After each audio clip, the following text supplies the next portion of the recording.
The rain hammered against the windows of the dimly lit bar in Lower Manhattan, creating a rhythmic backdrop to my racing thoughts. I sat hunched over my third gin and tonic, my fingers trembling as they gripped the cold glass. 23 years old, and I felt like my life was already over before it had truly begun. In 72 hours, I would become Mrs. Vincent Rossi, a title that felt more like a death sentence than a new beginning. My name is Brianna Hayes, and I never imagined I would find myself in this situation.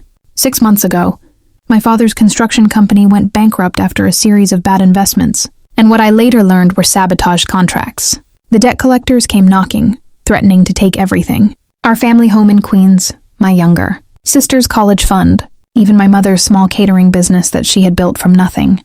That's when Vincent Rossi appeared like a wolf dressed in an expensive suit, offering salvation with strings attached. Strings that would bind me to him forever. Vincent promised to pay off every cent of my family's debt, to restore my father's reputation in the construction industry, and to ensure my sister could finish her education at Colia. All he wanted in return was me, a wife, a trophy to display at his business functions, a warm body to legitimize his respectable businessman facade while God knows what he did behind closed doors. My parents, desperate and defeated, had already agreed. The engagement announcement went out before I even had a chance to protest. I had tried everything to escape this fate. I looked into legal options, but the contracts my father signed were ironclad. I considered running away, but Vincent made it clear that if I disappeared, the deal was off and my family would lose everything. I even attempted to find dirt on Vincent, something that would make him break the engagement himself.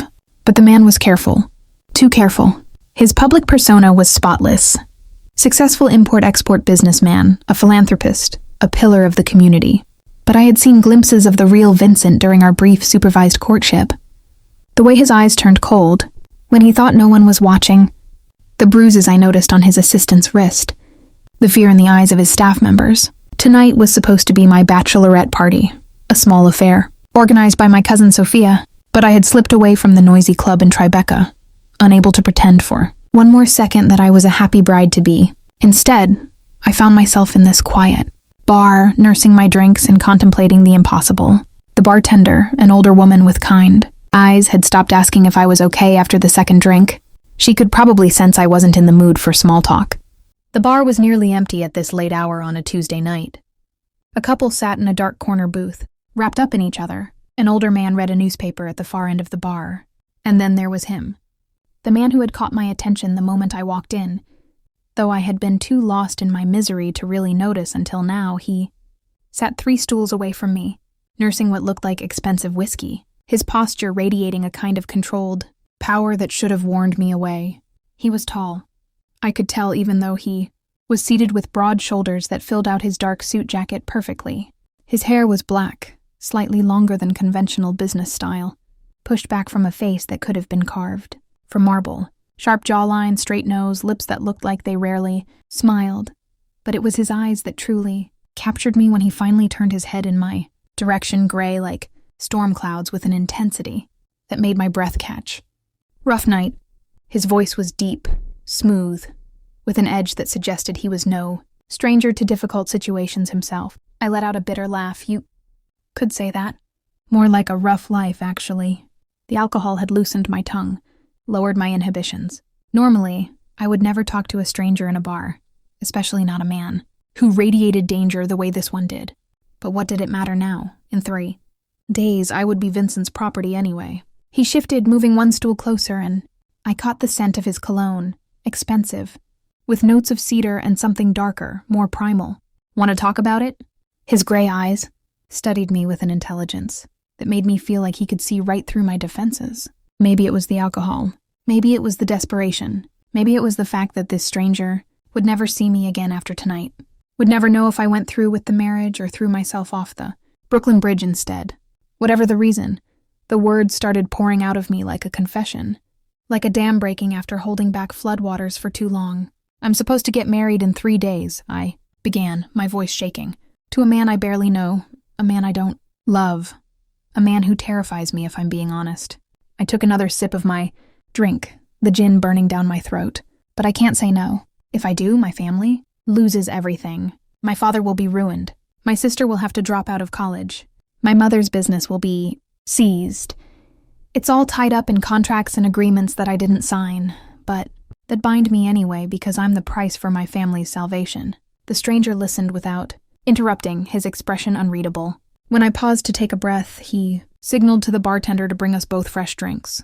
"Go on," he said simply, and somehow those 2 words gave me permission to continue.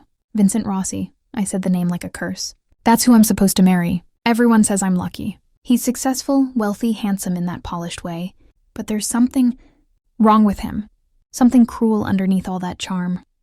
I can feel it." I turned to look directly at the stranger, emboldened by desperation and gin. I've thought about running, just disappearing, but he would find me. And even if he didn't, my family would pay the price for my cowardice. I watched for a reaction, expecting pity, or discomfort, or maybe even disbelief. What I got was something else entirely. The stranger's expression had shifted suddenly. His jaw had tightened. His eyes had gone from curious to calculating. When he spoke, his voice was careful, measured. "Vincent Rossi, you're sure that's who you're marrying?" "Unfortunately, yes," I confirmed, not understanding why he seemed so focused on that detail. "Do you know him?" A ghost of a smile played at his lips, but there was no warmth in it. "You could say that we're acquainted." He took a long sip of his whiskey, and I watched his throat work as he swallowed. "Tell me something, Brianna. If you could escape this marriage, what would you do? Where would you go?" I blinked, surprised that he remembered my name. I must have introduced myself at some point, though I couldn't recall when. "I don't know," I admitted. "I haven't let myself think that far ahead because it's impossible. The contracts are binding. My family needs the money, and Vincent doesn't strike me as the type of man who accepts rejection gracefully." The stranger set down his glass with deliberate care. "What if I told you there might be a way out? A way that wouldn't destroy your family?" My heart began to pound faster. "I'd say you were either lying or insane. There's no way out. I've looked at every angle." "Not every angle," he said, his gray eyes locked on mine. "You see, Brianna, Vincent isn't quite the man you think he is, and neither am I." He leaned closer, close enough that I could feel the heat radiating from his body. "I'm going to help you get out of this marriage, but first, you need to trust me. Can you do that?" I should have said no. I should have run out of that bar and never looked back.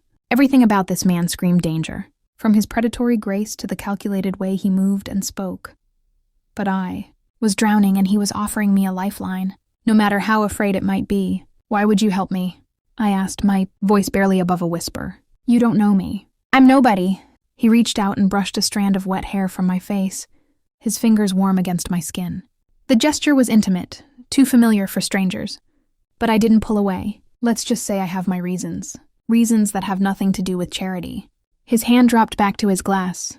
"You have 2 choices, Brianna. You can walk out of here right now, go back to your bachelorette party, and marry Vincent Rossi in 3 days. Or you can come with me, and I'll show you a way out of this nightmare. But I need your answer now." I stared at him, at this dangerous stranger who somehow knew Vincent, who spoke with the confidence of someone who always got what he wanted. Every rational thought in my head was screaming at me to refuse, to go home, to accept my fate. But desperation makes people do irrational things. And sitting in that bar with rain pounding against, the windows and my future closing in around me like a prison, I made the most reckless decision of my life.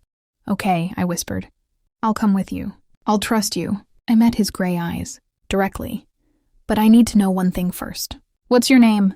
The stranger's smile widened, and for the first time, I saw genuine amusement flash across his features. He stood offering me his hand, and I noticed how tall he really was, easily over 6''. When I placed my hand in his fingers closed around mine with a possessive warmth. "My name is Blake," he said, pulling me to my feet. "Blake Rossi and the man you're supposed to marry. That's my younger brother." The world seemed to tilt beneath my feet. Vincent's brother. I had just poured out my heart to Vincent's brother. I had practically begged him to help me escape a marriage to his own family member. Horror, embarrassment, and a strange thrill of fear washed over me simultaneously. I tried to pull my hand back, but Blake held firm. His grip not painful but unyielding. "Don't panic," he said, his voice low and commanding. "This is a good thing. Brianna, trust me, my relationship with Vincent is complicated. Let's just say I have reasons of my own for wanting to prevent this marriage." His thumb traced a circle on the back of my hand. a gesture that was both comforting and possessive. "Now come with me. We have a lot to discuss and not a lot of time. Your bachelorette party is probably wondering where you went." Blake led me out into the rain-soaked streets of Manhattan, his hand never leaving the small of my back. A black car pulled up within seconds as if it had been waiting, and a driver stepped out to open the door without a word. The efficiency of it all suggested this wasn't the first time Blake had made a quick exit from a situation. I slid into the leather interior, my wet clothes already soaking into the expensive upholstery. Blake followed, the door closing behind us with a solid thunk that felt like sealing me into a new chapter of my life. As the car pulled into traffic, I finally found my voice. "You're Vincent's brother. You're actually Vincent's brother."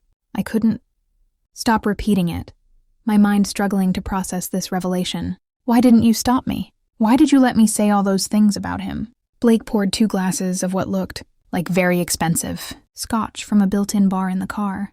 He handed me one, and I took it automatically, my hands still shaking because I wanted to hear the truth. Vincent has always been good at presenting a certain image to the family. It's valuable to hear how he appears to the woman he's planning to marry. "Has always been?" I seized on his words. "So, you know what he's really like." Blake's expression darkened, the dim, interior light of the car casting shadows across his sharp features. "Vincent and I have never seen eye to eye. We have different philosophies about how to conduct business and how to treat people. Our father favored him, groomed him for a certain role in the family enterprise. But I've always had concerns about my brother's methods and his character." There was something carefully diplomatic about the way he phrased it, like he was choosing his words with precision. "What kind of business are we talking about?" I asked, though part of me already suspected I didn't want to know the answer. Blake took a long sip of his scotch, studying me over the rim of the glass. "How much do you know about the Rossi family, Brianna?" "Just what Vincent told me. Import-export business, real estate investments, legitimate enterprises." But even as I said it, I heard the doubt in my own voice. "Technically true," Blake acknowledged. "We do have legitimate businesses, but the Rossi family has been involved in what some might call alternative enterprises for 3 generations. My grandfather started it all during Prohibition.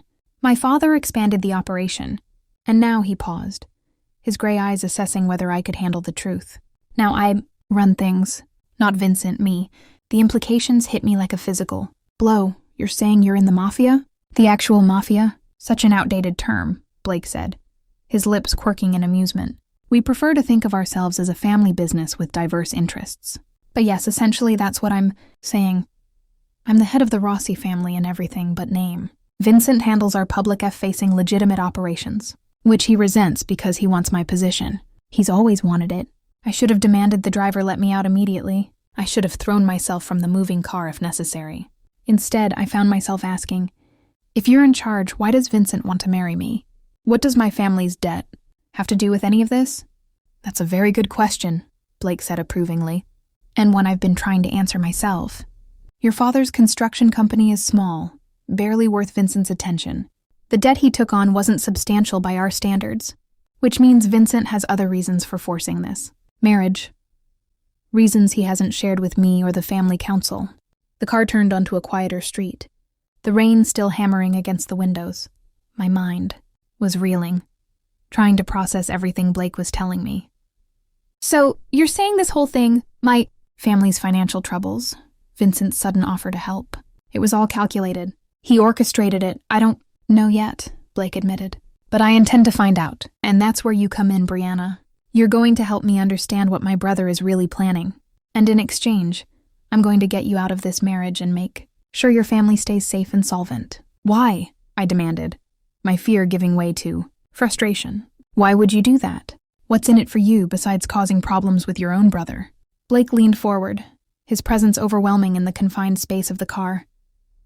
"Because Vincent has been making moves lately, forming alliances without my approval, conducting business that puts our entire family at risk. This marriage of his is part of something bigger, and I need to know what.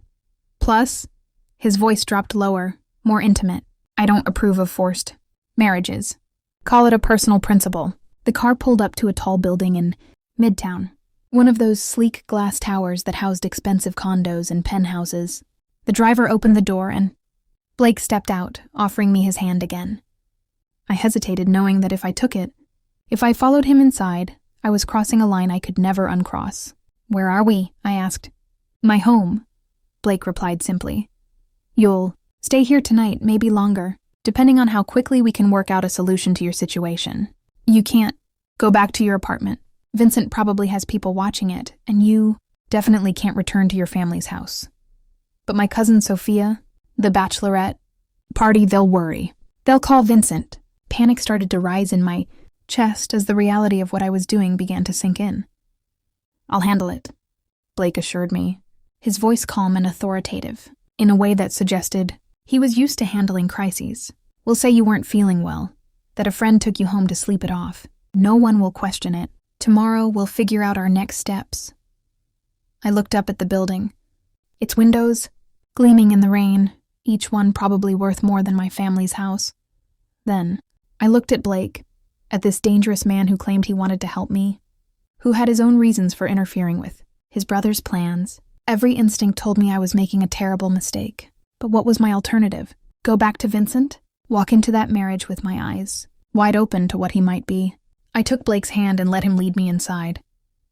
The lobby was all marble and modern art, the kind of place where doormen wore uniforms and knew better than to ask questions. Blake nodded to the security guard, who nodded back with the respect reserved for someone important, someone powerful. We took a private elevator that required a key card, and I watched the numbers climb, 20, 30, 40 floors up. "Penthouse," I observed, my voice sounding small in the elevator's quiet. "I like my privacy," Blake replied, and my view when the elevator doors opened, directly into his apartment. I understood what he meant. The space was enormous, all floor-to-ceiling windows that looked out over the Manhattan skyline. Even through the rain, the city sparkled, like a jeweled tapestry. The apartment itself was decorated in dark masculine tones, charcoal grays, deep blacks, rich wood, modern furniture that looked like it cost more than my college tuition. Art on the walls that I suspected was original, not prints. "It's beautiful," I said, because I had to say something to fill the silence. Blake shrugged off his wet jacket, revealing the white shirt underneath that clung to his muscular frame. "It serves its purpose. Are you hungry? I can have food brought up." I realized I hadn't eaten since lunch, too anxious about the bachelorette party to keep anything down. "Maybe something light," I admitted. Blake pulled out his phone and made a call, speaking in rapid Italian that I couldn't follow. When he finished, he gestured for me to follow him deeper into the apartment. "The food will be here in 30 minutes. In the meantime, you should get out of those wet clothes. I'll show you to the guest room." He led me down a hallway to a spacious bedroom with its own bathroom. The bed looked like it could sleep 4 people comfortably, covered in crisp white linens. "There should be clothes in the closet." "That might fit you," Blake said. "I keep things on hand for guests. I wanted to ask what kind of guests required a full wardrobe in various sizes, but I bit my tongue. It wasn't my business." Blake moved to leave, then paused in the doorway. "Brianna, I need you to understand something. Once you're under my protection, that means Vincent can't touch you without consequences. It also means you need to follow my instructions. This situation is more dangerous than you realize." "I'm beginning to understand that," I said, quietly. "But I need you to understand something too.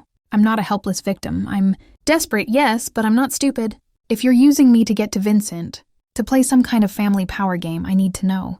Blake's expression shifted. Something that might have been respect flickering in those gray eyes. "Fair enough. Yes, this situation benefits me. I get intelligence on my brother's activities, and I potentially prevent him from acquiring whatever leverage he thinks marrying you will give him. But make no mistake, Brianna, I meant what I said in the bar. I don't approve of forced marriages. I don't approve of men who use fear to control women, and I especially don't approve of my brother's recent behavior." He stepped closer, and I found myself backed against the bed, my heart racing, for reasons that had nothing to do with fear. Blake reached out and tucked a strand of my wet hair behind my ear. The gesture oddly gentle from such a dangerous man. "You're safe here. That's not a lie. Whatever else happens, whatever games are being played, you are under my protection now. Do you understand?" I nodded, not trusting my voice. Blake's proximity was doing strange things to my pulse. He was nothing like Vincent. Where Vincent's touch made my skin crawl, Blake's made it burn. Where Vincent's attention felt predatory, Blake's felt consuming, intense, but somehow less threatening. Or maybe that was just what I wanted to believe. Get changed, Blake said, his voice slightly rougher. Dry off, we'll eat, and then we'll talk strategy. Tomorrow I'll start making inquiries about what Vincent is really up to. In the meantime, you're not to contact anyone, from your family or your friends. No social media, no phone calls. As far as the world is concerned, you're sleeping off too much champagne. Can you do that? I don't have much choice, do I? I asked, though without real bitterness. Blake's hand dropped from my hair to my chin, tilting my face up to meet his gaze. You always have a choice, Brianna. You could walk out that door right now. I'd let you go, but I don't think you will. I think you're brave enough to see this through, to fight for your freedom instead of accepting a cage just because it's comfortable. His words struck something deep inside me, and I felt tears prick at my eyes. I'm terrified, I admitted. Good, Blake said. Fear keeps you sharp. Just don't let it paralyze you. He released my chin and stepped back, putting professional distance between us. 30 minutes, then we'll eat and plan. After he left, I stood in the middle of that expensive guest room for a long moment, trying to process everything that had happened in the last few hours. I had gone from a desperate woman in a bar to a guest, or possibly a prisoner, in a mafia boss's penthouse. I had traded one dangerous man for another, though Blake seemed like a different kind of danger than Vincent. I stripped off my wet clothes and found a robe in the bathroom, wrapping myself in its warmth. The shower beckoned, but I didn't want to waste time. Instead, I went to the closet Blake had mentioned and found it stocked with women's clothes in various sizes, all expensive labels. I selected a soft cashmere sweater and yoga pants that fit reasonably well, trying not to think too hard about why Blake kept a full wardrobe for female guests. When I emerged from the room, I followed the sound of movement to find Blake in his kitchen setting out plates. He had changed too, now wearing dark jeans and a black t-shirt that did nothing to hide his muscular build. Without the formal suit, he looked younger, though no less dangerous. Food's here, he announced, gesturing to the spread on his dining table. Italian, of course. Pasta, salad, bread. Enough for several people eat. You'll need your strength for what comes. Next, I sat across from Blake, at his dining table, pushing pasta around my plate more than eating it. Despite my earlier hunger, my stomach was in knots. The rain had finally stopped, leaving the city lights glittering through the massive windows like scattered diamonds. Blake ate with the focused efficiency of someone who viewed food as fuel, rather than pleasure, his eyes occasionally flicking to me with an intensity that made my skin prickle. You're not eating, he observed, setting down his fork. I'm trying to process the fact that I just agreed to hide out in a mafia boss's penthouse while he investigates his own brother. I replied, my voice sharper than intended. Forgive me if my appetite is somewhat affected. A small smile played at Blake's lips. You have more spine than I expected. Vincent usually goes for the more pliable types. Women who don't question, who accept what they're told. Maybe that's why he had to force this marriage. I shot back. Pliable women, smart enough to research the Rossi.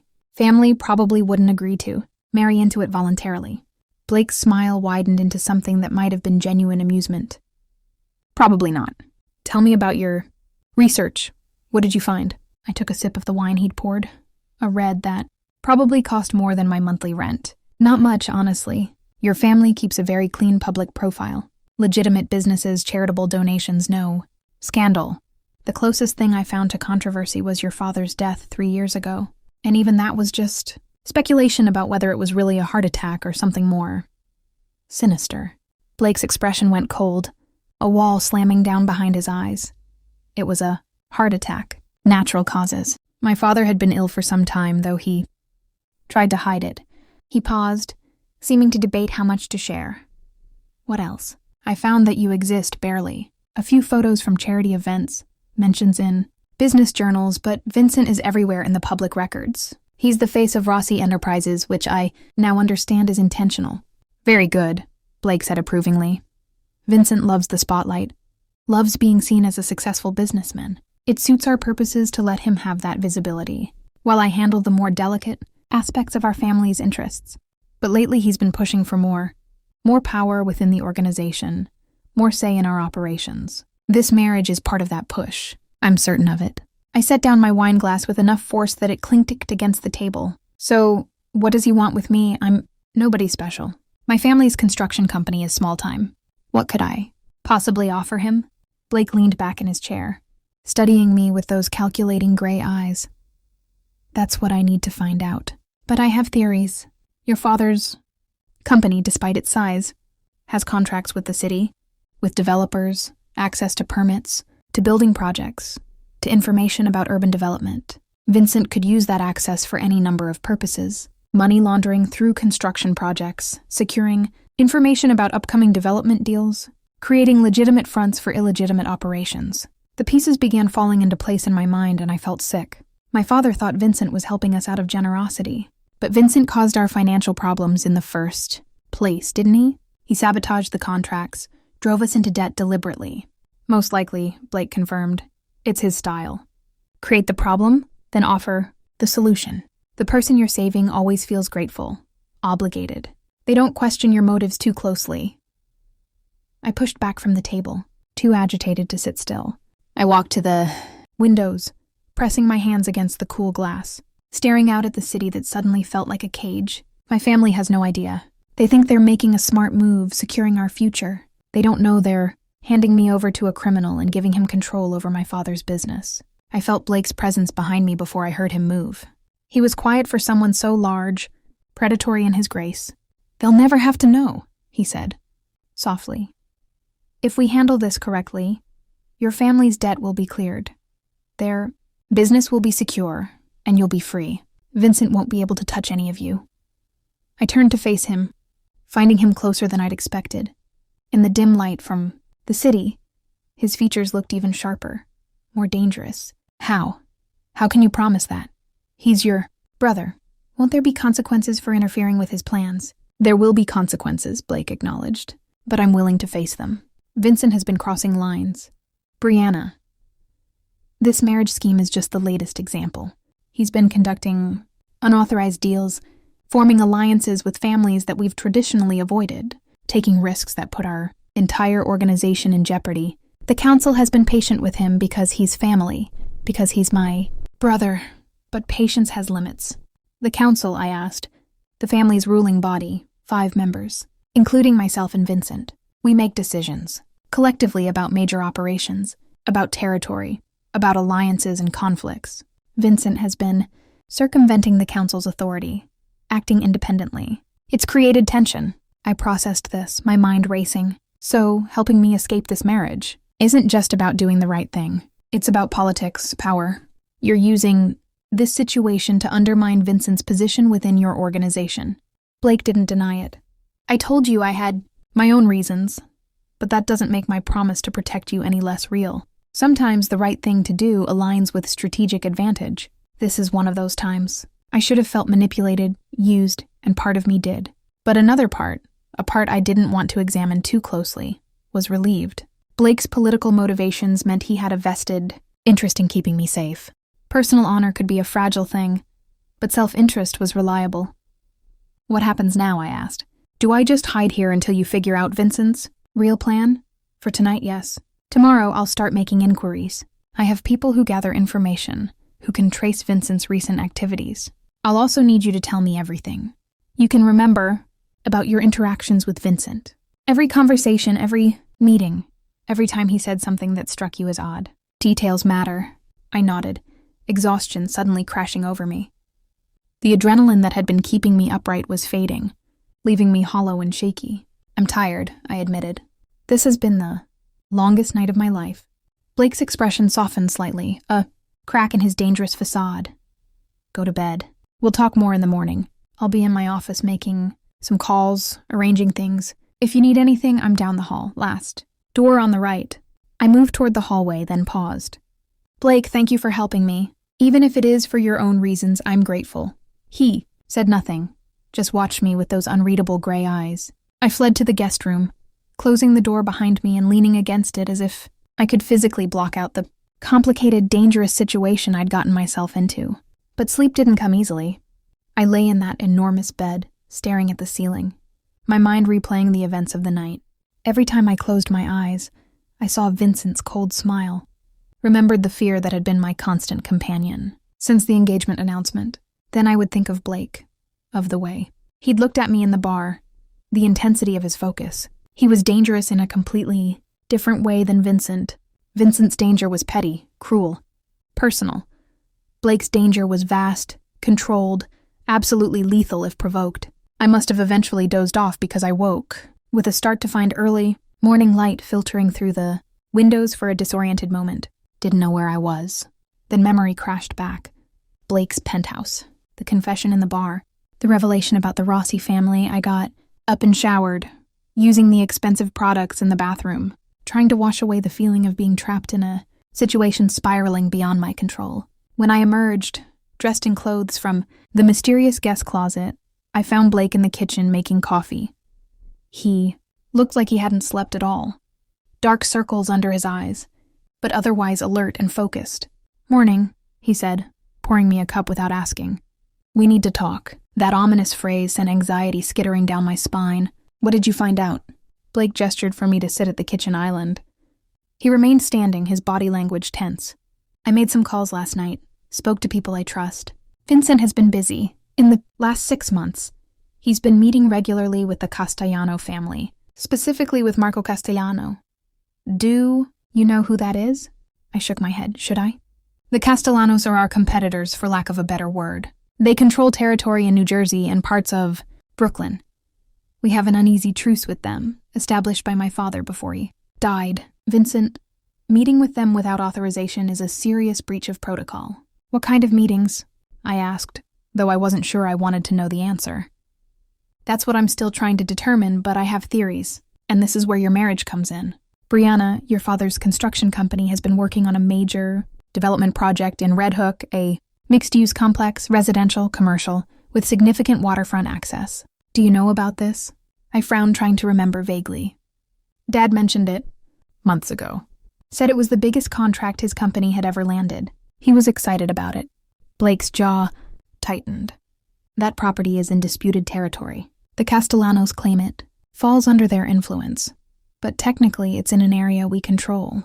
If Vincent is using your father's company as a vehicle to partner with the Castellanos on this development, he's essentially handing them a foothold in our territory in exchange. I'm guessing for their support in challenging my leadership." The implications made my head spin. So this marriage, my family's debt, all of it was just to gain control of my father's business, to use it as some kind of peace offering to your rivals. "More than that," Blake said grimly. "Marriage creates legal complications. As Vincent's wife, you would have certain rights, certain access to family information and resources. If something were to happen to Vincent, you'd be entitled to his portion of the business. And if something were to happen to me..." He left the sentence unfinished, but the meaning was clear. "Vincent is planning to kill you," I said, the words tasting like ash in my mouth. "He's going to use the Castellano alliance to stage some kind of coup, take over the family, and he wants me married to him for legitimacy, to show that he has normal, stable relationships, to inherit your position without the council questioning his right." "That's my working theory," Blake confirmed, though the details are still unclear. "Vincent is smart enough to cover his tracks, but the pattern is there. And now that I know what he's planning, I can prepare." I set down my coffee cup, my hands trembling. "Blake, if this is true, if Vincent is really planning something this big, you can't just help me escape the marriage. He'll know you interfered. He'll know you suspect him. You'll be in danger." Something shifted in Blake's expression. A flash of an emotion I couldn't quite identify. "I'm always in danger, Brianna. It comes with the position. But you're right that we need to be careful, which is why I've decided to accelerate our timeline." "Accelerate? What does that mean?" Blake moved around the island, standing directly in front of me. "It means we can't wait to slowly unravel Vincent's plan. We need to act decisively now before the wedding.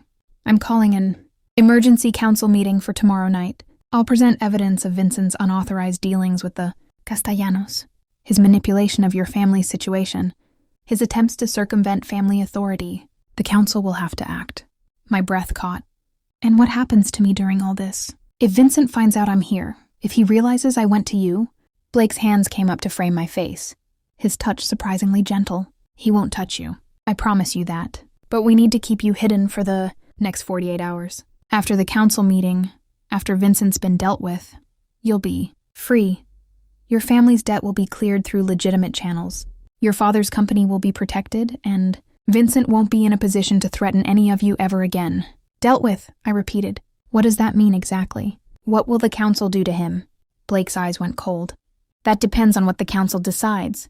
At minimum, Vincent will be stripped of his authority within the family. Possibly exiled. At worst, he didn't finish, but I could fill in the blanks. You're talking about killing your own brother, I said, my voice barely a whisper. I'm talking about protecting the family from someone who's proven he can't be trusted, who's willing to betray us to our enemies for personal gain. Vincent made his choices, Brianna. Now he has to face the consequences. I pulled away from his touch, needing distance to think. This was so far beyond what I'd imagined when I walked into that bar last night. I'd been looking for an escape from an unwanted marriage, not to become the catalyst for a mafia power struggle that might end in fratricide. Maybe I should just marry him, I heard myself say. Maybe that's safer for everyone. My family stays protected. Vincent gets what he wants. And you don't have to go to war with your own brother. Blake crossed the distance between us in 2 strides, his hands gripping my shoulders. No, that is not an option. You marry Vincent. You become a prisoner. He'll use you, control you, possibly hurt you once he has what he needs from your father's company. And you'll be trapped because divorce isn't something the Rossi family accepts easily. Is that what you want? To spend the rest of your life with a man who terrifies you? No, I admitted, tears burning my eyes. But I don't want anyone to die because of me either. I don't want blood on my hands. Blake's grip softened, his thumbs rubbing circles on my shoulders. This isn't about you. Not really. Vincent has been building toward this confrontation for years. You're just the excuse I needed to finally act. If it wasn't you, it would be something else. Another betrayal. Another unauthorized deal. Another risk to the family. This was inevitable. I looked up at him, at this complicated, dangerous man who had swept into my life and turned everything upside down. Why do you care? Really? You could let Vincent have his way? Let him dig his own grave. Why risk a confrontation now? Blake's expression shifted, something vulnerable flickering across his features before being buried again. Because my father asked me to protect this family before he died. He knew Vincent was ambitious, knew he lacked the discipline and patience for leadership, but he was still our blood. So my father wanted me to try to guide him, to keep him in check. I've tried, Brianna. For 3 years, I've tried, but Vincent doesn't want guidance. He wants power, and he doesn't care who gets hurt in the process. He released my shoulders and stepped back, running a hand through his dark hair in a gesture of frustration. And if I'm being honest, there's another reason. When I saw you, in that bar last night, desperate and scared, begging for help, something in me responded. Maybe it's because I know what it's like to be trapped by family obligations. Maybe it's because I see in you a strength that Vincent would crush. Or maybe, he paused, his gray eyes locking with mine. Maybe it's because the moment you looked at me, really looked at me, I knew I couldn't let my brother have you. The air between us suddenly felt charged, electric. I should have been thinking about escape, plans and family obligations and the very real danger I was in. Instead, all I could focus on was the intensity in Blake's eyes, the implication in his words. Blake, I started, not sure what I was going to say. He shook his head, cutting me off. Don't, not now. Right now we focus on keeping you safe and dealing with Vincent. Everything else can wait. But the way he looked at me suggested that everything else was very much on his mind. 2. A phone buzzed, breaking. The tension. Blake pulled it from his pocket, his expression hardening as he read the message. Vincent is looking for you. Your cousin Sophia called him this morning, worried because you never came back to your apartment last night. He's been calling your phone. Panic flooded through me. My phone, it's in my purse. I left it at the bar, I think. Or maybe in the car. I have it. Blake said calmly. I grabbed it before we left the bar. It's been turned off since then. But we need to respond somehow, or Vincent will escalate. He'll go to your family, start making threats. What do I say? I asked, my mind racing. Blake thought for a moment. Text Sophia. Tell her you met someone last night. Went home with them. Didn't mean to worry her. Say you're embarrassed and need some space. Ask her not to tell Vincent yet because you're not ready to face him. She won't believe that, I protested. Sophia knows I would never do something like that. She'll believe that alcohol and stress made you do something out of character. Blake countered. It's plausible enough. To buy us time. Do it now before Vincent gets more suspicious. He retrieved my phone from somewhere and handed it to me. I powered it on, my heart pounding as messages flooded in. Text from Sophia. from my mother, from Vincent himself. I ignored all of them except Sophia's and typed out the message Blake suggested, my fingers shaking. "Sent?" I said, showing him the screen. "Good. Now turn it off again. We can't risk Vincent tracking your location." Blake took the phone back. "For the next 2 days, you stay here. Don't go near the windows where someone could see you from another building. Don't answer the door. I'll have food and anything else you need brought up. Can you do that?" I nodded, feeling like a prisoner even, though Blake insisted I was a guest. "And you? What will you be doing?" "Preparing for the council meeting, gathering evidence, securing support from the other members, making sure when I present Vincent's betrayals, there's no doubt about what needs to be done." He stopped, turning back. "What if the council doesn't side with you? What if they choose Vincent?" His smile was cold, predatory. "They won't. I've been preparing for this possibility since my father died. Vincent thinks he's been clever, building his alliances in secret. But I've known about most of his moves all along. I've just been waiting for him to go far enough that the council would have no choice but to act. Your situation gave me the final piece I needed." After he left, I stood in that enormous kitchen, surrounded by luxury and danger in equal measure. I had less than 48 hours until the council meeting that would decide Vincent's fate. 48 hours trapped in this penthouse with Blake, the man who had promised to save me, but who carried his own darkness, his own capacity for violence. I thought about my family, oblivious to the storm that was brewing. I thought about Vincent, who had orchestrated my family's downfall just to trap me in a marriage for his own political gain. And I thought about Blake, complicated and dangerous, who looked at me like I was something precious, even as he planned to destroy his own brother. I had wanted to escape my fate. Instead, I jumped from one dangerous situation into another. The only difference was that this time I'd chosen it. That had to count for something. The hours crawled by with agonizing slowness.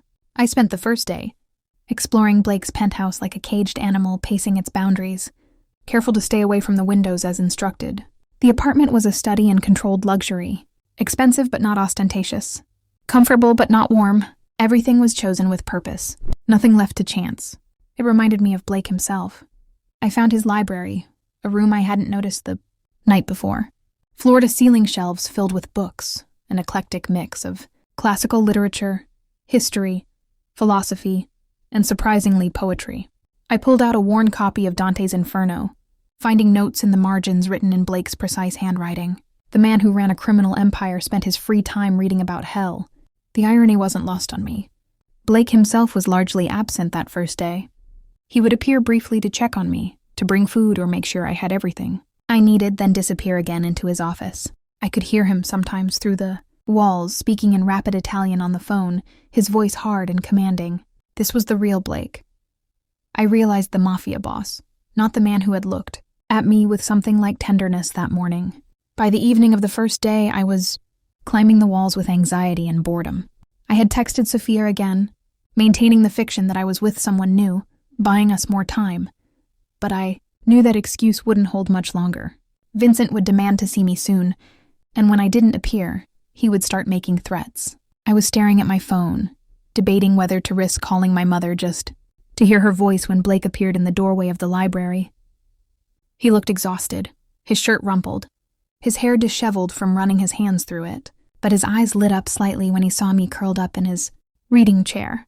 "Finding everything you need?" he asked, leaning against the doorframe. "Your book collection is surprisingly literary for a crime boss," I replied, holding up the Dante. A small smile played at his lips. My father believed that a man who only understands violence is a dangerous fool. He made sure Vincent and I had a classical education, Latin, Italian, literature, philosophy. He wanted us to understand power in all its forms, not just the barrel of a gun. "And did Vincent appreciate these lessons?" I asked, though I suspected I knew the answer. Vincent learned what he needed to get our father's approval, then forgot most of it the moment the old man died. He has no patience for nuance, for history, for anything that doesn't immediately serve his ambitions. Blake pushed off from the doorframe and walked into the library, pouring himself a drink from the bar cart in the corner. "Whiskey," I shook my head. "I need to keep my wits about me." "Wise," Blake acknowledged. He settled into the chair across from mine, his long legs stretched out. For a moment, he just looked at me, and I felt that electric awareness again. the pull that had been simmering between us since the bar. "How are the preparations going?" asked, trying to focus on the practical, rather than the way his eyes seemed to darken when he looked at me. "The council meeting is set for tomorrow night. I've presented the preliminary evidence to 2 of the council members, Marcus and Yeppe. They're old guard, loyal to my father's memory. They're disturbed by what I've shown them about Vincent's activities. The other 2 members will be harder to convince, but I'm confident. Confident that they'll what? Strip Vincent of his position. Exile him." I couldn't bring myself to say the other possibility. Blake took a long sip of his whiskey. "The council will do what's necessary to protect the family. Vincent's alliance with the Castellanos is treasonous by our standards. The fact that he was willing to manipulate and force an innocent woman into marriage for his schemes only makes it worse. But there's another complication." "What complication?" Dread pulled in my stomach. "Vincent has accelerated his timeline. He must suspect something because he's pushing to move the wedding up, instead of 3 days from when you disappeared. He wants it to happen tomorrow afternoon. He's telling your family it's because he can't wait any longer. That he's too in love to follow the original plan." I felt the blood drain from my face. "Tomorrow? But the council meeting isn't until tomorrow night. If he marries me, before then, it complicates everything." Blake finished grimly. "As your husband, Vincent would have certain legal protections, certain rights. It would be much harder to move against him, which is exactly why he's doing this. He knows I'm onto him. How could he know? We've been so careful." Blake's expression darkened. "I have my suspicions. One of my people may have talked. Or Vincent has better intelligence than I gave him credit for. Either way, we need to adjust our plans." I stood up, too agitated to sit still. "What does that mean? What are you going to do?" Blake rose as well, setting down his glass. "I'm going to make sure you don't marry my brother, whatever it takes. Blake, you can't just kidnap me. Vincent will know it was you. He'll use it against you at the council." "Let him try," Blake said, his voice cold. "I've been playing by the rules, Brianna, being patient, trying to build an airtight case. But if Vincent wants to force the issue, then I'll force it right back. The council meeting happens tomorrow night as planned. But you won't be at that wedding tomorrow afternoon, because you'll be here with me where Vincent can't touch you. And my family, what happens when I don't show up? Vincent will blame them. He'll hurt them." My voice rose with panic. Blake crossed the distance between us, his hands gripping my arms. "I've already taken steps to protect your family. I have people watching your parents' house, your sister's dorm, your father's business. Vincent won't be able to get to them without my knowing. And after tomorrow night, after the council strips him of his power, he won't be a threat to anyone." I wanted to believe him. I wanted to trust that Blake had everything under control, that his plans would work. But I also knew how dangerous Vincent could be. How cunning. What if something goes wrong? What if Vincent doesn't go to the council meeting? What if he just takes his Castellano allies and comes after you directly? "Then I'll handle it," Blake said simply, as if discussing a minor business inconvenience rather than a potential war. "You could die," I said, my voice breaking. "Vincent could kill you, and it would be my fault. I should never have gone to that bar. I should never have told you about the marriage. I should have just..." Blake's mouth crashed down on mine, cutting off my spiral of self-remation. For a shocked moment, I froze, my mind unable to process what was happening. Then my body took over, responding to the heat and intensity of his kiss with a hunger I didn't know I possessed. His hands moved from my arms to my waist, pulling me flush against him. I wound my fingers into his hair, that thick, dark hair I'd been wanting to touch since I first saw him. The kiss was nothing like the chaste, obligatory kisses Vincent had given me during our engagement. This was consuming, demanding, a claiming that made my knees weak. Blake walked me backward until my back hit the bookshelf, his body pinning me in place. He kissed like he did, everything else with complete focus and devastating effectiveness.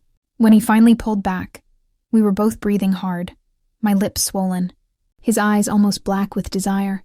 "This is a terrible idea," I gasped, even, as my hands fisted in his shirt, keeping him close. "The worst," Blake agreed, his forehead resting against mine.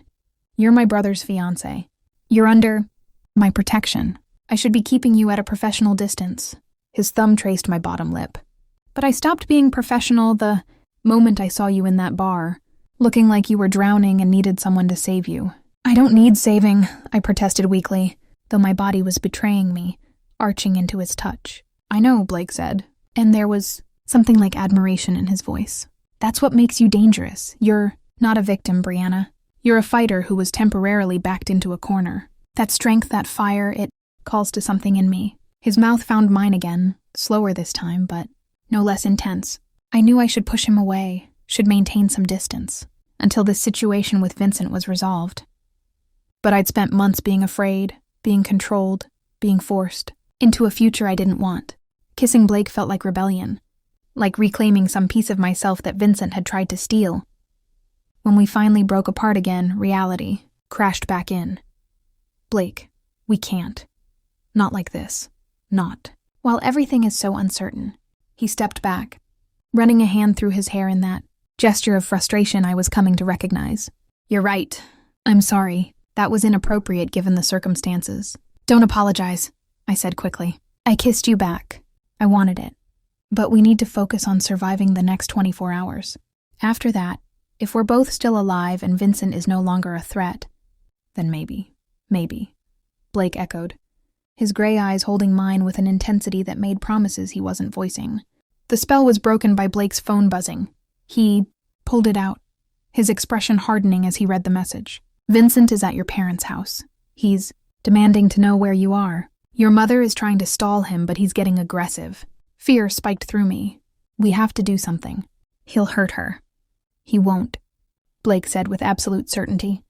My people are there. If Vincent so much as raises his voice too high, they'll intervene. But I think it's time to play our hand. I'm going to call Vincent. Directly. Let him know you're under my protection. That will start a war, I said. The war started the moment Vincent decided to betray the family, Blake countered. Now we're just making it official. He dialed, putting the phone on speaker so I could hear. Vincent answered on the second ring. Blake, to what do I owe the unexpected pleasure? We need to talk, little brother, about your fiancé. There was a pause and I could almost hear Vincent's mind working. What about Brianna? Do you know where she is? Her family is very worried. She's safe, Blake said. She's with me, and she's not marrying you tomorrow or any other day. Vincent's laugh was cold. Is that so? And why would my bride be with you, Blake? What exactly have you been doing with my woman? The possessive way he said my woman made my skin crawl. Blake's jaw clenched, but his voice remained calm. Brianna came to me for help. She told me about the marriage you forced on her, about how you manipulated her family situation to trap her. She also told me some interesting things about your business activities that the council might find very enlightening. I see, Vincent said, his tone going dangerous. So my dear brother has been playing White Knight. How noble. But I wonder if Brianna knows what kind of man she's run to. Did you tell her about the blood on your hands, Blake? Did you tell her about the people you've killed? The families you've destroyed? At least with me, she knew what she was getting. She knows enough, Blake replied, and she's made her choice. The engagement is off, Vincent. Your scheme to use her father's company as a bridge to the Castellanos is over. Tomorrow night, you'll answer to the council for your unauthorized dealings. Vincent's laugh turned genuinely amused. Oh, Blake, you always were too confident in your position. You think the council will side with you over me? You think they'll believe the word of some desperate girl over their own blood? I've been building my support for months. You're not as secure as you believe. We'll see, Blake said. In the meantime, stay away from the Hayes family. If you go near them again, if you so much as send them a threatening message, I'll consider it an act of war. Are we clear? Crystal, Vincent said. But there was a threat in his voice. But Blake, you should ask yourself why Brianna is really with you. Is it because she wants your protection or because she's looking for a better deal? After all, why settle for the younger brother when she can have the boss himself? Think about that while you're playing hero. The call disconnected. I stared at the phone, Vincent's insinuations hanging in the air between us. Blake's expression was unreadable. He's trying to manipulate you, I said quickly, to make you doubt my motives. Blake, I didn't come to you looking for a better option or a more powerful protector. I came to you because I was desperate and you were there. I know, Blake said, but something had shifted in his demeanor. He'd pulled back behind his walls, the moment of vulnerability, from our kiss erased. You should get some rest. Tomorrow is going to be difficult. The council meeting is at 9. Until then, stay. Here, stay hidden. I have preparations to make. He left before I could say anything else, and I was alone in the library. My lips still tingling from his kiss, my heart racing with fear about what tomorrow would bring. Vincent's words echoed in my mind. Poisonous seeds, designed to create doubt. But beneath the fear was something else. Determination. I had started this by refusing to be a victim. I wouldn't back down now. That night, I barely slept. I lay in the guest bed listening to the sounds of the city. Thinking about Blake, somewhere else in the apartment. Thinking about Vincent and the wedding that was supposed to happen tomorrow. Thinking about my family and how they must be terrified, confused by my disappearance. Thinking about the council meeting that would decide all of our fates. Sometime in the early morning hours, I gave up on sleep and went to find Blake. I discovered him in his office, surrounded by papers and files, his laptop open to what looked like financial records. He looked up when I appeared in the doorway, his eyes bloodshot with exhaustion. "Can't sleep?" he asked. "Can you?" I countered, moving into the room. "Sleep is a luxury I can't afford. Right now," Blake said. He gestured to the papers spread across his desk. "I'm documenting everything for the council. Every unauthorized transaction, every meeting with the Castellanos, every piece of evidence that Vincent has been planning to betray the family. It needs to be airtight." I came around the desk to look at the documents. Financial transfers, phone records, surveillance photos. Blake had been collecting evidence for months, maybe years. This confrontation had been building long before I entered the picture. "You would have done this eventually," I said. "Even without me. Even if Vincent hadn't tried to force this marriage." "Probably," Blake admitted. "But you gave me the final push I needed, the courage, to actually act instead of just watching and waiting." I reached out and took his hand, feeling the calluses on his palm, the strength in his fingers. "Whatever happens tomorrow, I want you to know I'm grateful. Not just for protecting me, but for seeing me as a person, not a pawn." Vincent never did that. Blake stood, pulling me closer. "Brianna, after tomorrow, after this is all over, I want to do this right. Court. You properly, give you the choice to be with me or not, without any of this pressure or danger. And if I choose not," I asked, though my heart was already giving him the answer. "Then I let you go," Blake said simply. "No strings, no obligations. You and your family will be safe and free regardless. I need you to know that my protection isn't conditional on anything." I rose on my tiptoes and kissed him soft and sweet, a promise for the future if we survive to see it. "Let's get through tomorrow first. Then we can talk about what comes next." Tomorrow came too fast. I woke to find Blake already gone. A note on the kitchen counter saying he had an early meeting with council members. Jusby and Marcus to finalize strategy. The apartment felt emptier without him, more like a cage than ever. Outside the windows, the city went about its business, unaware that today would determine my fate and possibly spark a war within the Rossi family. I forced myself to eat breakfast, though. Everything tasted like cardboard. My phone, which Blake had allowed me to turn on briefly to check messages, was flooded with increasingly frantic texts from my family. My mother begging me to call her, my sister confused and worried, my father demanding to know what was happening, and Vincent his messages, evolving from concerned to angry to coldly threatening as the hours passed. "Brianna, I don't know what game you're playing, but it ends now. Your family needs you to do the right thing. Don't make me take steps I'd rather avoid." I showed Blake the message when he returned mid-morning, his expression grim. He'd been up all night, I could tell, but there was a sharp focus in his eyes, a predatory readiness. "He's desperate," Blake said, reading Vincent's threat. "Good, desperate men make mistakes." He pulled me close, his arms wrapping around me in a protective embrace that felt both comforting and possessive. "In 6 hours, this will all be over. The council meets at 9 Watt. By midnight, Vincent will no longer be a threat to you or anyone else." "What will they do to him?" I asked against his chest, breathing in his scent. "That depends on what the council decides. Exile is the most likely outcome, possibly imprisonment in one of our secure facilities until he can be trusted not to retaliate." Blake's voice hardened. "Or if they determine his betrayal warrants a more permanent solution, then that death." He meant death. I should have been horrified, but all I felt was a numb acceptance. Vincent had orchestrated my family's ruin, forced me into an engagement, and planned to use me as a pawn in his bid for power. Whatever happened to him now, he'd brought on himself. "I want to be there," I said suddenly, pulling back to look at Blake. "At the council meeting, I want to face Vincent myself, tell them what he did to my family, Blake shook his head immediately. Too dangerous. Vincent will have supporters there, people loyal to him. I can't guarantee your safety. Then don't, I said firmly. I'm tired of hiding, Blake. Tired of being protected like I'm fragile. Vincent made me a part of this when he destroyed my family's business and forced that engagement. I have a right to face him. Blake studied me for a long moment, his gray eyes searching mine. Finally, he nodded slowly. All right. But you stay by my side the entire time. And if things get violent, you do exactly what I say. Agreed. The hours until the meeting crawled by in agonizing slowness.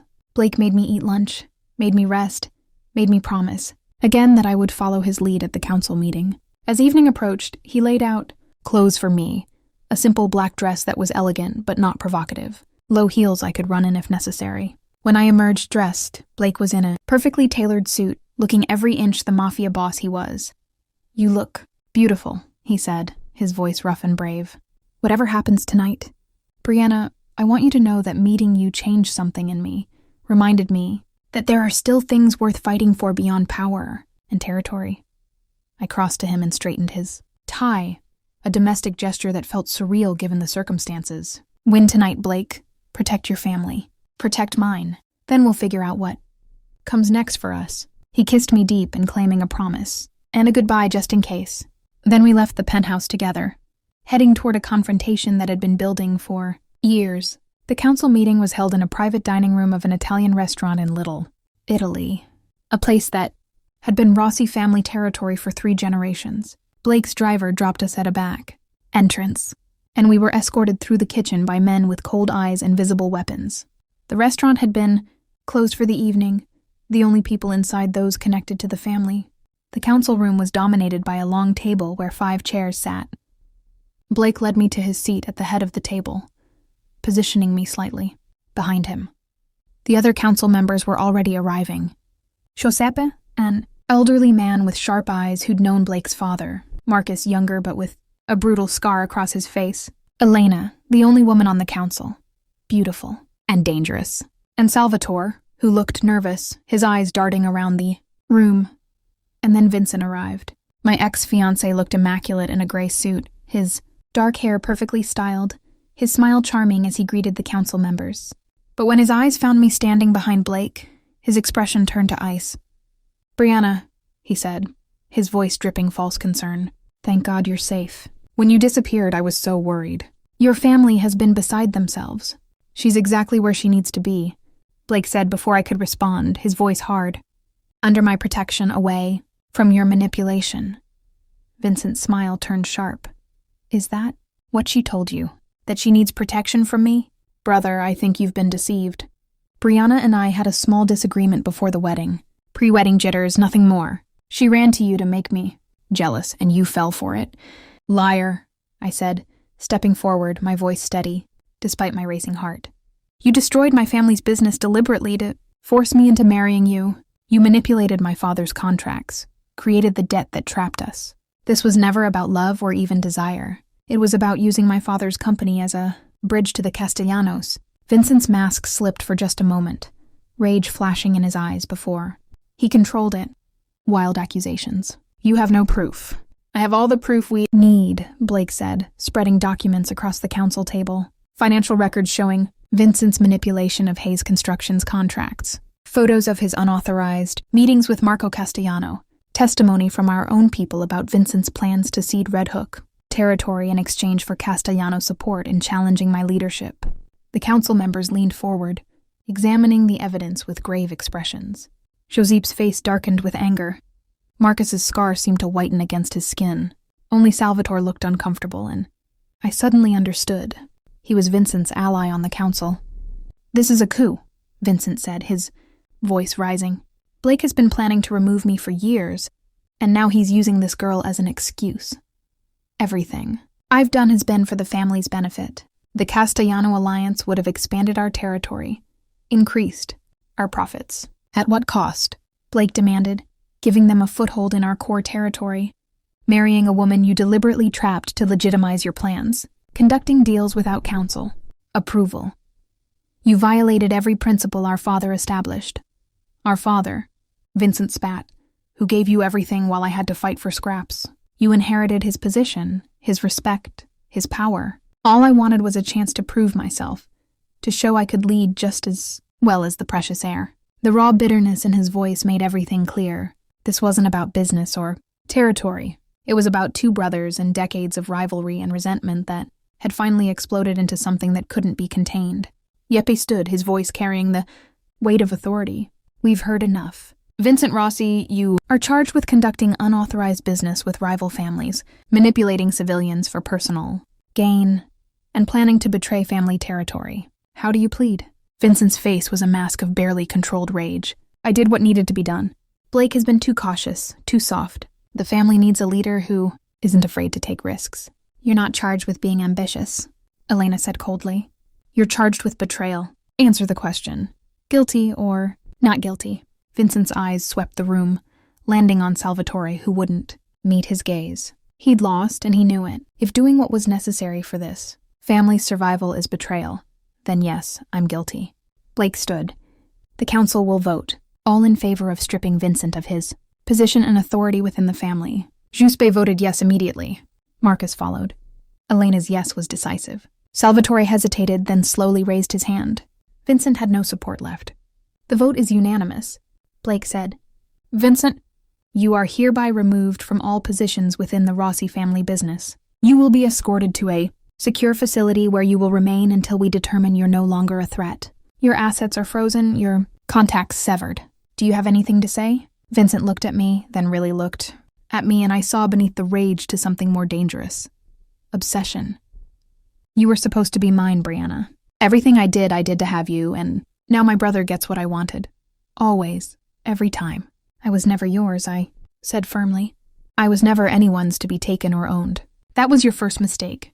Vincent lunged across the table toward me, but Blake moved faster, his fist connected with Vincent's jaw with a sickening crack, sending his brother sprawling.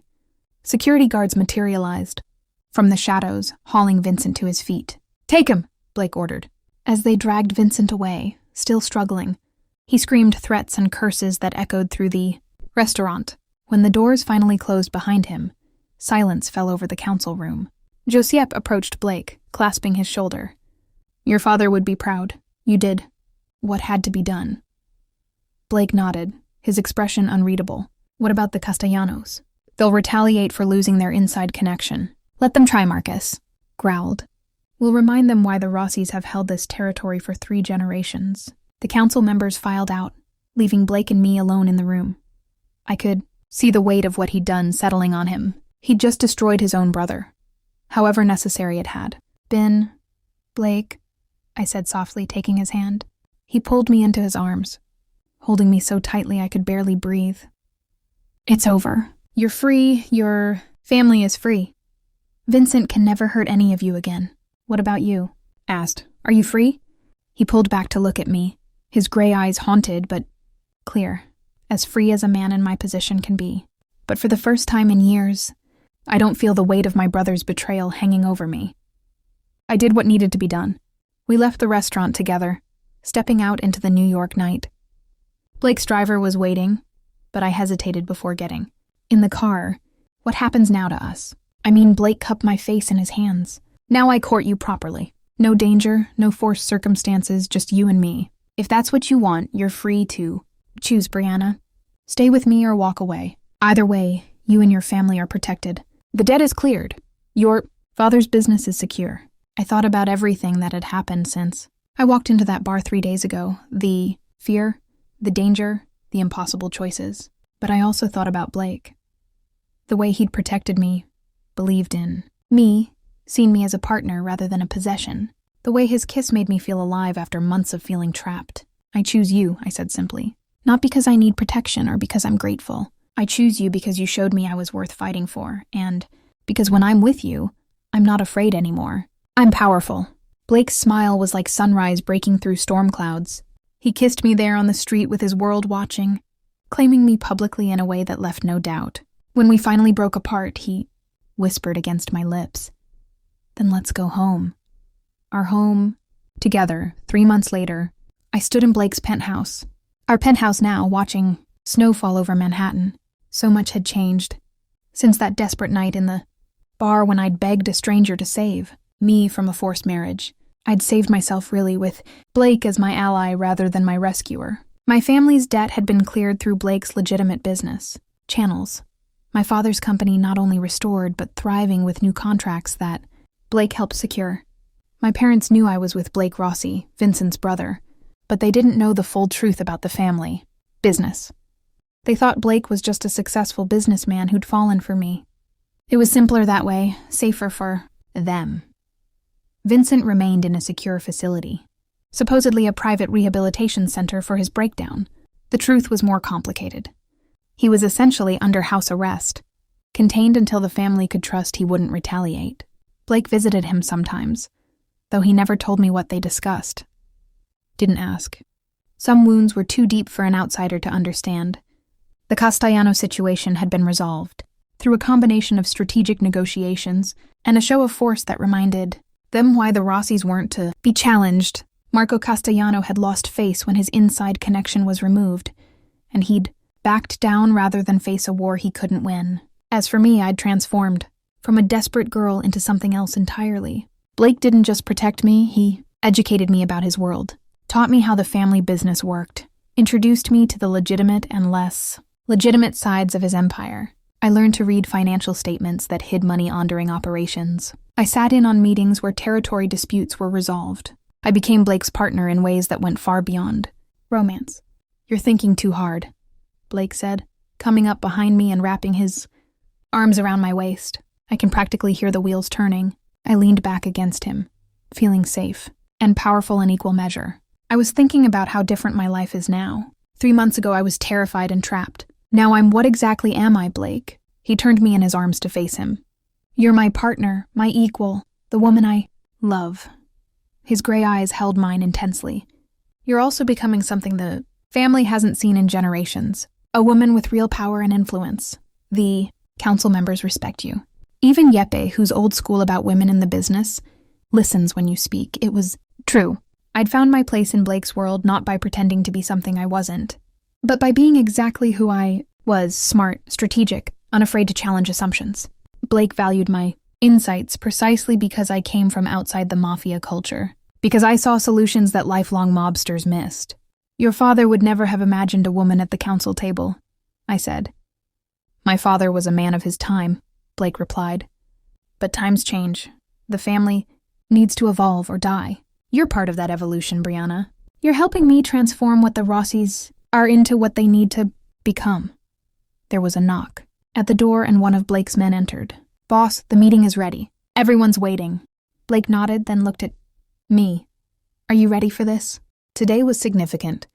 The first council meeting where I would formally present a proposal, a plan to expand the family's legitimate real estate holdings while gradually reducing dependence on illegal operations. It was ambitious, risky, and exactly the kind of long-term thinking Blake needed to secure the family's future. "I'm ready," I said. We walked into the council room together, equal partners. Josip, Marcus, and Elena were already seated, their expressions ranging from curious to approving. Salvatore had been removed from the council after his divided. Loyalties became clear, replaced by a younger member, Antonio, who embraced Blake's vision for modernizing operations. I presented my proposal with confidence, outlining how legitimate businesses could eventually outpace illegal revenue streams, making the family less vulnerable to law enforcement while maintaining their power and influence. It was a 10-year plan, ambitious but achievable. When I finished, Josip was the first to speak. "Your woman has vision, Blake. She's right that we need to think beyond the old ways. I vote yes on this proposal." One by one, the others agreed. Blake's hand found mine under the table, squeezing gently in pride and support. After the meeting, as we walked back to the penthouse through a city that was both dangerous and ours, Blake pulled me into an empty side street. "Marry me," he said suddenly. I blinked, surprised, despite the fact that we'd been growing closer every day. "Is this about legitimizing my position in the family?" "This is about the fact that I love you," Blake said firmly. "About the fact that you walked into my life desperate and scared. And you transformed not just your own fate, but mine too. You made me believe the family could be something more than what it was. You made me better, Brianna. I want you as my wife, my partner, in everything. Not because tradition demands it, but because I choose you. Every day I choose you. Tears pricked my eyes. 3 months ago, the word marriage had represented a prison. Now with Blake, it represented freedom. The freedom to be myself completely, to be powerful and vulnerable, to love and be loved without fear. Yes, I said. On one condition. Blake raised an eyebrow. What condition? I'm not just marrying Blake Rossi, the mob boss. I'm marrying Blake Rossi, the man who reads Dante and believes in evolution over tradition, the man who saw me as strong when everyone else saw me as a victim. Promise me that man will always exist, even when the darkness of this life tries to consume him. Blake pulled me close, his lips finding mine in a kiss that was both tender and claiming. I promise you're my light in that darkness, Brianna. You always will be. As we walked home through the snowy streets of Manhattan, I thought about the strange journey that had brought me here. I'd begged a stranger to save me from a forced marriage, never knowing I was seducing the most dangerous man in the city. But Blake hadn't saved me. Instead, he'd given me the tools and support to save myself, to transform from victim to victor. Vincent was right about one thing. I had chosen the boss over him, but not for the reasons he'd assumed. I'd chosen Blake because he saw me as an equal, because he challenged me to be stronger, because he loved me without trying to own me. The penthouse was warm when we arrived, lights glowing against the darkness. Our home, our territory, our life together, built not on force or obligation, but on choice and mutual respect. What are you thinking? Blake asked as we stood by the window, looking out at our city. I'm thinking that 3 months ago I was begging to be saved from a marriage, I said, turning to face him. And now I'm choosing a marriage that will make me a queen instead of a prisoner. That's one hell of a transformation, Blake laughed. The sound rich and genuine. Queen of the Rossi Empire. It has a certain ring to it. Co-ruler, I corrected. We do this together.